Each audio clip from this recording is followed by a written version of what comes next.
Hi guys, ಎಲ್ಲರಿಗೂ ನಮಸ್ಕಾರ. So ಇದು ಕೆ ಪಿ ಎಸ್ ಸಿ ರೀ ಎಕ್ಸಾಮ್ ಬಗ್ಗೆ ಒಂದು ಅಪ್ಡೇಟ್ ವಿಡಿಯೋ.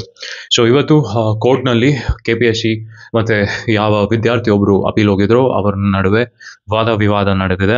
ಆ್ಯಂಡ್ ಕೋರ್ಟ್ ಏನು ಸ್ಟೇ ಹೇಳಿತೋ ಅದನ್ನೇ ಕಂಟಿನ್ಯೂ ಮಾಡಿದೆ. ಸೊ ಬರುವ 9th ಮತ್ತೆ ಹಿಯರಿಂಗ್ ಇದೆ.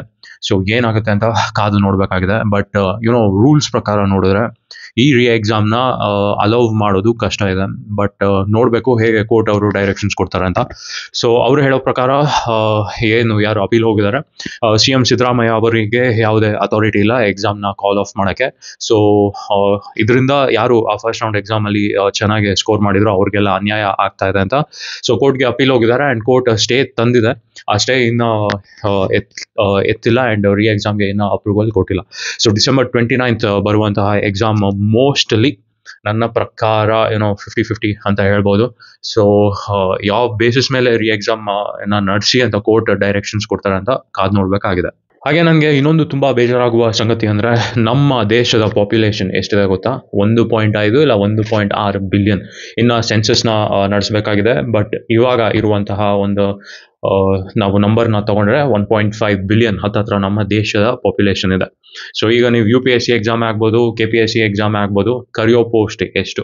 ಕೆ ಪಿ ಎಸ್ ಸಿ ಈ ಸತಿ 380 ಹತ್ರ ಪೋಸ್ಟ್ ಕರೆದಿದ್ದಾರೆ. ಯು ಪಿ ಎಸ್ ಸಿ ವರ್ಷ 1000 ಪೋಸ್ಟ್ ಕರೀತಾರೆ. ಇದಿಷ್ಟು ಪೋಸ್ಟ್ 1.5 ಬಿಲಿಯನ್ ಇರುವ ಪಾಪ್ಯುಲೇಷನ್ಗೆ ಸಾಕ? ಯುವಕರು ಏನ್ ಮಾಡಬೇಕು ಈಗ? Government for the people by the people ಅಂತಾರೆ. ಇವರು ಮಾಡ್ತಿರುವಂತಹ ಕೆಲಸ ನೋಡಿದ್ರೆ ಡೆಮೋಕ್ರಸಿನೂ ಇಲ್ಲ, ಫಾರ್ ದ ಪೀಪಲ್ ಅನ್ನುವ ಕಾನ್ಸೆಪ್ಟ್ ಕೂಡ ಇಲ್ಲ. ಮುಂದೊಂದು ದಿನ ಹೇಗಾಗುತ್ತೆ ಅಂದ್ರೆ, ಇವಾಗ ಅದು ಬಿಟ್ಟು ಬೇರೆ 14 ಅವರ್ ವರ್ಕ್ ಮಾಡಬೇಕು ಅಂತ ಒಂದು ಕಾಯ್ದೆಯನ್ನ ತರ್ತಿದ್ದಾರೆ. ಸೊ ಈ ನಾವು ಈ 8 ಅವರ್ ಪರ್ ಡೇ ಯಾಕೆ ತಂದ್ವಿ ಅಂದ್ರೆ, ಹಿಂದಿನ ಕಾಲದಲ್ಲಿ ರಿಚ್ ಆಗಿರೋರು ಈ ಲೇಬರ್ಸ್ನ ತುಂಬಾ ಎಕ್ಸ್ಪ್ಲಾಯ್ಟ್ ಮಾಡ್ತಿದ್ರು. ದಿನಕ್ಕೆ 20 ಗಂಟೆ 22 ಗಂಟೆ ದುಡ್ಸ್ಕೊಂತಿದ್ರು. ಸೊ ಇದೊಂದು ಇನ್ಹ್ಯೂಮನ್ ಆಕ್ಟಿವಿಟಿ ಅಂತ ಹೇಳಿ ಈ ಒಂದು ಕಾಯ್ದೆಯನ್ನ ತರ್ತಾರೆ ಲೇಬರ್ ಲಾಸ್ ಅಲ್ಲಿ. ಬರೀ 8 ಅವರ್ ಕೆಲಸ ಮಾಡಬೇಕು. ಮನುಷ್ಯಂಗೆ ಅವನ ಪರ್ಸನಲ್ ಲೈಫ್, ಅವನ ಇಂಟ್ರೆಸ್ಟ್, ಅವನ ಇಂಟೆಲೆಕ್ಟ್ ಡೆವಲಪ್ ಆಗೋಕ್ಕೆ ಒಂದಿಷ್ಟು ಸಮಯ ಬೇಕಾಗುತ್ತೆ ಅಂತ 8 ಅವರ್ ಶಿಫ್ಟ್ ಅಲ್ಲಿ 24 ಅವರ್ಸ್ನ ಕವರ್ ಮಾಡೋ ತರ ಒಂದು ಕಾಯ್ದೆಯನ್ನ ತರ್ತಾರೆ.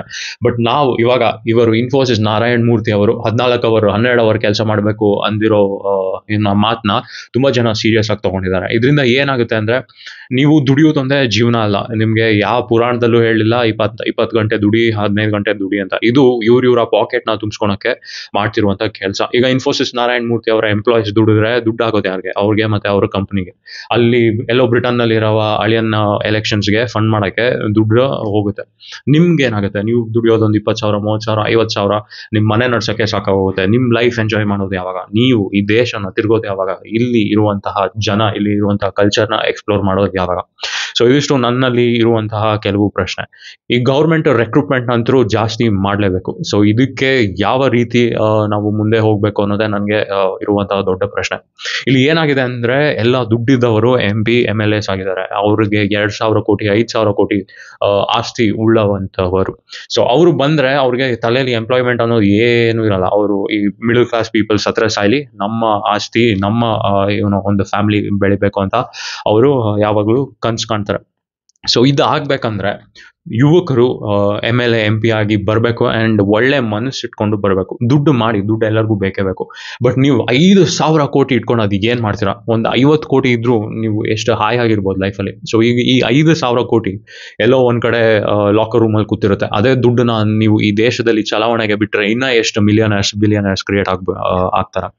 ಸೊ ಯೂತ್ ತುಂಬ ಚೇಂಜಸ್ ತರಬೇಕಾಗಿದೆ. ನೀವು ಈ ಥರ KPSC ಎಕ್ಸಾಮ್ಗೆ ಲಕ್ಷಾಂತರ ಜನ ಓದ್ತಾ ಇದ್ದಾರೆ. ಇರೋದೆಷ್ಟು? 380 ಪೋಸ್ಟು.